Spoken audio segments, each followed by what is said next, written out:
Omania mobiles, AM road Perumbavoor, PO junction Muvattupuzha. Muvattupuzha Theni സംസ്ഥാന പാതയിൽ രണ്ടാർക്കരയ്ക്ക് സമീപം നിയന്ത്രണം നഷ്ടപ്പെട്ട തടിലോറി വൈദ്യുതി പോസ്റ്റിലിടിച്ച് തലകീഴായി മറിഞ്ഞുണ്ടായ അപകടത്തിൽ ഒരാൾക്ക് ദാരുണാന്ത്യം.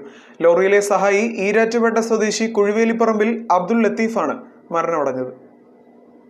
നിയന്ത്രണം നഷ്ടപ്പെട്ട തടിലോറി വൈദ്യുത പോസ്റ്റിലിടിച്ച് തലകീഴായി മറിഞ്ഞുണ്ടായ അപകടത്തിൽ ഒരാൾക്ക് ദാരുണാന്ത്യം. ലോറിയിലെ സഹായി ഈരാറ്റുപേട്ട സ്വദേശി കുഴിവേലിപ്പറമ്പിൽ അബ്ദുൽ ലത്തീഫാണ് മരിച്ചത്. ഡ്രൈവർ ഈരാറ്റുപേട്ട നടക്കൽ സ്വദേശി വെങ്കടേശ്വരി മാഹിൻ VS പരിക്കേറ്റ് ചികിത്സയിൽ തുടരുകയാണ്. മൂവാറ്റുപുഴ തേനി സംസ്ഥാന പാതയിൽ രണ്ടാർക്കര ടാങ്ക് കവലയ്ക്ക് സമീപം വെള്ളിയാഴ്ച രാത്രി 11ഓടെയാണ് അപകടമുണ്ടായത്.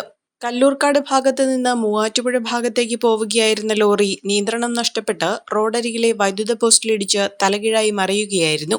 അപകടത്തെ തുടർന്ന് ലോറിക്കുള്ളിൽ കുടുങ്ങിയ അബ്ദുൽ ലത്തീഫിനെ മൂവാറ്റുപുഴ ഫയർഫോഴ്സ് എത്തി ക്രെയിൻ ഉപയോഗിച്ച് വാഹനം ഉയർത്തിയാണ് പുറത്തെടുത്തത്.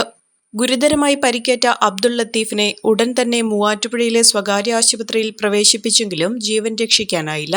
മൃതദേഹം മൂവാറ്റുപുഴ ജനറൽ ആശുപത്രിയിൽ പോസ്റ്റ്മോർട്ടം നടത്തിയ ശേഷം ബന്ധുക്കൾക്ക് വിട്ടു നൽകും. നാട്ടുകാർ ചേർന്ന് പുറത്തെടുത്ത മാഹിനെ കോലഞ്ചേരി മെഡിക്കൽ കോളേജിലും തുടർന്ന് കോട്ടയം മെഡിക്കൽ കോളേജിലും പ്രവേശിപ്പിച്ചു. മാഹിന്റെ പരിക്കുകൾ ഗുരുതരമല്ല. റോഡിന്റെ അശാസ്ത്രീയമായ നിർമ്മാണമാണ് അപകടമുണ്ടാകാൻ കാരണമെന്ന് നാട്ടുകാർ പറഞ്ഞു.